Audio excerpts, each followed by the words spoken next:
FS module is part of the built-in module that comes baked in with Node.js by default when you install it. The FS module allows you to create and manipulate files and folders quite easily, and this module is going to be our focus for today's video. Hello devs, welcome back to NetCrib. In today's video, we will turn our attention to the FS module in Node.js, and first we are going to consider the following in this video. We are going to look at how we can create a file, we are going to look at how we can read a file, we are also going to look at how we can delete the file, then we turn our attention to folders, we look at how we can create a folder, we look at how we can read that folder, look at how we can move a file from one folder into another folder, and last but not the least, we are going to look at how we can delete a folder. So let's dive right into what we have for today, creating a file. So to create a file, you first need to import the FS module into your file. Now we've imported the FS module, let's go ahead and declare a function that's going to help us with creating that file. So we have created a variable here named createFile, which is equal to an async function. The function accepts a single parameter, file name, which will serve as the name of the file we are trying to create. And inside the createFile function, we use a try-catch block to wrap the process of creating a file. Inside the try block, we call fs createWriteStream and pass in the file name as an argument to it. The createWriteStream is going to create this file for us, and we are going to store the result of calling the createWriteStream inside of a variable named file. I'm just going to return the file from this function, and inside the catch block, we just console log any error Node.js encounters while trying to create that file for us. So let's go ahead and use this function. So to use this function, we call the createFile function and pass in the current directory which Node.js stores in underscore dir name. Then we concatenate it to index.json, and we want the name of the new file we are trying to create to be index.json, and this is going to create a file named index.json for us in the current directory we are working inside. We use the write method on the file that's returned to us to add some JSON into that file. I'm going to save this file and run it from the terminal using node index.js, and we get back the message saying our file has been created successfully. And if we inspect the current working directory, we can see that a file with that name has been created for us. Let's see how we can read from a file. To read from a file, you need to use the fs.createReadStream function. Let's see an example of how that works. So I've created a variable here, read file, which is equal to an arrow function, and the arrow function expects two parameters. The first is the file name, which serves as the name of the file we are trying to read, and the second is a callback function. And inside the read file function, we add a try-catch block that's going to wrap the process of reading from a file. Inside the catch block, we call the callback function we provided as the second argument to the read file function and pass in the error that is thrown in the catch block as the first argument to the callback and null as the second argument to the callback function. And inside the try block, I have created the variable readStream, which is equal to calling fs.createReadStream, and I pass in that file name as an argument to the createReadStream function.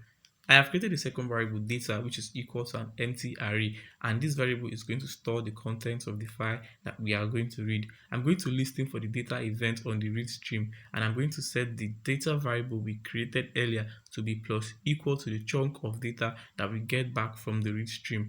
Then I listen for the end event on the read stream, which is fired when Node.js is done reading that file, and I call the callback function that we provided as the second argument to the read file function, and the first argument I'm going to call this callback function with is null, while the second argument I'm going to provide to this callback function is the data object that we have read from the file. Now let's see how we can use this read file function. To consume this read file function, we need to call it and pass in the path to the index.json file which we created earlier as the first argument to it, and the second argument obviously is a callback function that accepts two arguments. The first argument represents the error object that Node.js will throw anytime it encounters an error when trying to read from the file, while the second argument that this callback function accepts is the data that is read from the file.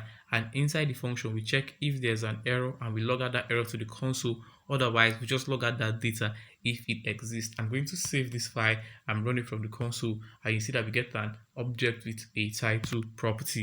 Let's see how we can delete a file. To delete a file in Node.js, you need to use the fs.onLink function to do that. So let's see an example of how we can delete that index.json file we created earlier.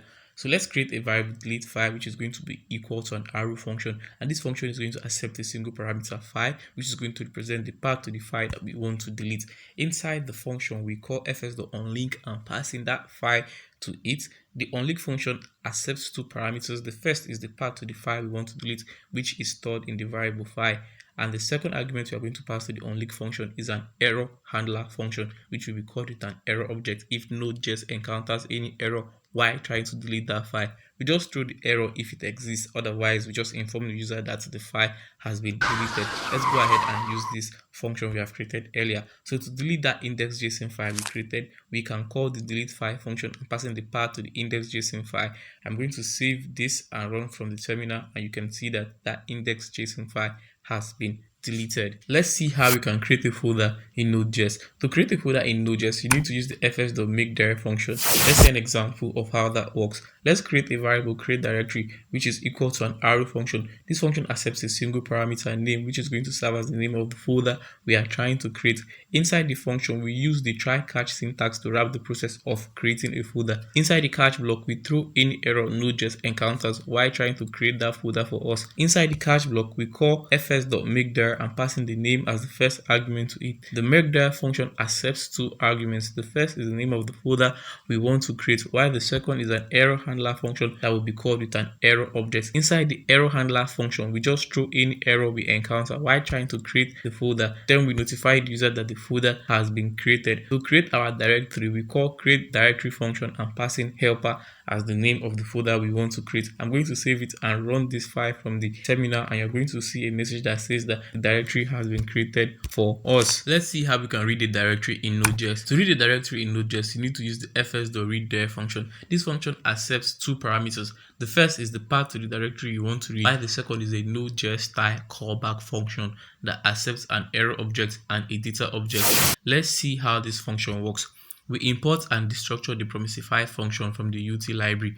The UT library comes baked in with Node.js by default when we install it. We call the Promisify function and passing fs.readDire as an argument to it. I'm going to store the result of calling the Promisify function with fs.readDire as an argument to it inside a variable named readDire. Let's create another variable check files, which is equal to an async function. The function accepts a single parameter directory, which is an optional parameter.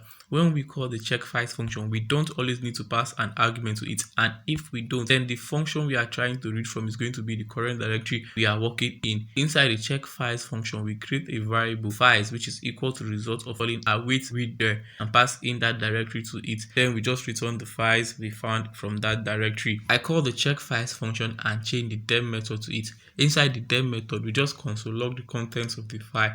I'm going to save it and run from the console, and you see that we get an array of files that is inside of that folder. Let's see how we can move a file in Node.js. To move a file in Node.js, you can use the rename function, and let's see how we can achieve this. I have converted the rename function on the FS module to a promise by calling the Promisify function and saving the result in the variable rename.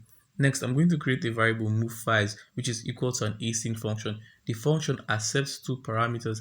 The first is the new folder we want to push the files inside, and the second is an array of files that we want to move. Inside the function, I use the try catch block to wrap the process of moving those files, and inside the catch block, I just throw any error encountered while trying to move the file. Inside the try block, I call the for each method on the files array and call the rename function for each file in it.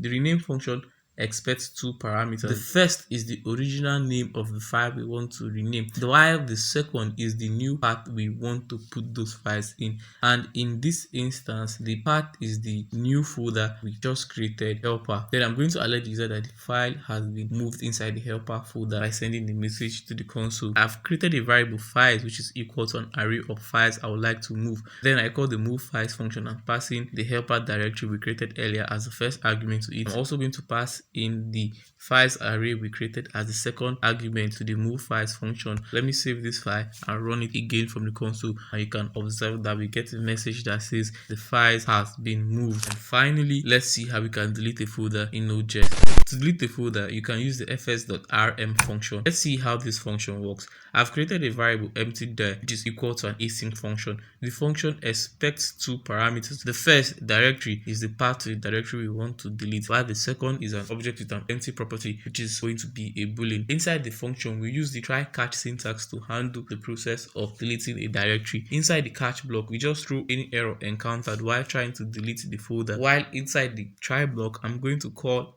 fs.rm. Then I'm going to pass in that directory. Next, I'm going to pass in an object with a property recursive, which is a boolean that indicates whether or not Node.js should delete all the contents inside it. This property is especially useful for folders that have files inside of them. And the last argument we are going to pass to this fs.rm function is an error handler function that will be called if any error is encountered while trying to delete the directory. Next, I'm going to let the user know that the directory has been deleted by printing a message to the console. So to delete that helper folder we created, we're going to call the empty direct function and pass in the path to the helper folder we created earlier. And I'm going to pass in an object with an empty property, which is true because I want to delete that folder and all of the contents inside because I moved some file into it in the last example we just did.